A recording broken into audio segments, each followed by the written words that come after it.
Achoo! Achoo! Achoo! Achoo. Over here. All dogs go to heaven. Part 1. The lie. These movies are a lie because we see Carface go to hell in the end of 2. I know they make a comment about it, but still, a dog goes to hell.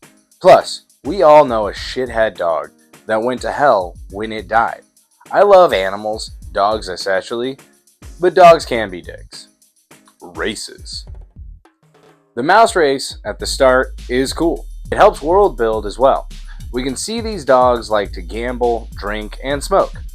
Jesus, this movie was completely made for a different time and a different generation. The mouses race on a cool track. It makes human races look kind of boring. I guess it's like the mouse rally race equivalency. Music. Can't Keep a Good Dog Down isn't terrible, but it's super bad in the way they play it. They both sound drunk, and it's very racist. It's the only good song I can remember from the first movie. The second movie has better songs, like 2 of them. Death. Charlie gets hella murdered. They crash a car into him into the water. That's as dead as you can be. Gambling. When they bet on the horse at the races, they have a stack of cash. We can only assume they're ones, so there's $100. They bet on a horse with 1,001 odds. They of course end up winning, and going on to win loads more money in various other gambling and scheming ways. But the initial bet would have netted them $100,000 plus the 100 that they had just got. And just because we can, with the inflation from 1939, when this movie is set, which is very relevant for the second movie as well, makes the initial bet $2,334.18 in today's money. And their winnings would have been $2,334,178.50. Afterlife. Dog hell in the first movie is super scary. I know they did test screenings for this and they had to cut back some of the horrid parts of dog hell, which makes me wonder what they cut because what we see is really terrifying.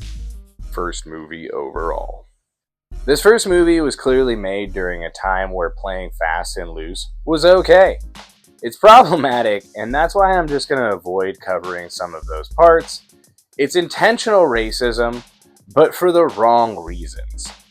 Unlike what we will be covering next for those other couple of movies. So if you want to see those, make sure you like and subscribe.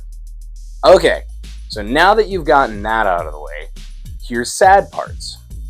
Judith Barcy. Feel free to skip ahead on this part.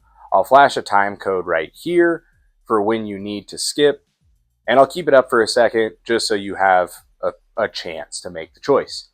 My mom and I have a code for everything relating to sad movies, especially things to do with kids getting hurt, because she really can't handle it. So I just tell her it's a bummer. And this whole next segment is a huge bummer. So, Judith Barcy was a child actress who was born in the San Fernando Valley of California. She voiced Anne Marie in this movie and Ducky in the original Land Before Time movie, as well as other TV and movie appearances.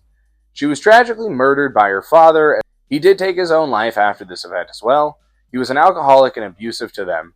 I hate this story, but I can't imagine how much Burt Reynolds hates this story, especially because it said it took 60 takes for him to properly record the lines of him saying goodbye to her after her passing. This movie was delayed a whole year because of this. It's one of the most upsetting stories to hear about, especially when you see pictures of this little girl and hear her voice and see how she acted. She was super sweet and super innocent. I have 2 daughters myself, and they are my world. If you are having thoughts of hurting yourself or hurting a loved one, please reach out and get help. Alcohol is never the answer, neither are other drugs, but people do love you and do care about you and want you to succeed in any way. Part 2. Payphone? So there's just a payphone in heaven, and it connects directly to hell? I mean, it kind of makes sense. You gotta keep connected. But why is it so off the beaten path? And who's the service provider? Dog claps. There's a dog clapping to kill a fly, and I think that bit is actually pretty good. Flowers. There's a dog that takes a flower out of another dog's ear to give it to Sasha, but we later see that lady dog with the flower back in her ear. Evil. Feels good to be bad. Feels so good to be bad. I don't know. I'm not going to look up the actual title. I'll put it here. Is a banger. The whole devil cat is a cool vibe, and I'm actually probably going to get him tattooed on me to add to the other demons that I have tattooed on me. Carface turns into a demon before they dress him like one. It's obvious foreshadowing, but his underwear coming off and showing his butt crack is just the beginning of how weird and uncomfortable this movie gets. Parenthood. So I'm a stepdad, and it took me a long time for my kids to call me dad. I never forced it on him. I was gonna say the stepmom sounds like a bitch, but after hearing her side as an adult, the kid was just scared he was going to get replaced, which is a relatable feeling I've had to deal with from my own kids as I've brought even more kids into the world. That's why this whole series began. The horn. Gabriel's horn opening up the cop's zipper is really weird. These movies were made in such a different time. It makes so much more sense why old cartoons like this made me feel uncomfortable. The police. The cop that gets stuck in the bottle and the cop that gets hit by the door on the neck, they both would have died. The cop chasing the kid and the dogs on the moped is a terrible cop. Cops aren't supposed to pursue motorcycles or mopeds because of fatalities increase dramatically in those types of chases. Proven by the fact that she gets into a crash. Magic. David's been doing magic for 2 years, so he started when he was 6. The scene where he does magic also made me feel sad and uncomfortable as a kid, but I think it's supposed to do that. It really builds a high on you at first, and then it pulls the rug. The second movie has way better songs. Specifically 2. Gambling. Why doesn't Charlie just take David gambling? He's pretty good at that. And also, if some birds tried to take my Chinese food, I'd kill them. What's love gotta do with it? I don't know why, but overt love plots in kids' movies feel wrong to me. I don't think it needs to be a main focus. Side plots are fine. Mike and Celia are a prime example of this. They love the shit out of each other, but it's not front and center. Plus, I hate the dog chick's hair, or ears, or whatever those furries in the 90s thought they were doing. Finale. This movie's finale is amazing. This is what I remember the most from this series as a kid. Watching a kaiju devil cat climb through Alcatraz is epic and terrifying and lands on that rule of cool. I've actually been to Alcatraz, and it was funny because when I went there, I knew my way around, and my dad was super confused as to why. He asked how I knew the layout, and I told him it was from video games. He stopped listening to me altogether. It had nothing to do with this movie. Timeline. Alcatraz. If this movie is set in 96 when it came out, Alcatraz would have been occupied. This movie has to be set between 63 and 68. The first movie is set in 1939, and the wiki says this movie is set during 96. But the only times Alcatraz wasn't a museum or a prison was between 64 and 68. The biggest lie.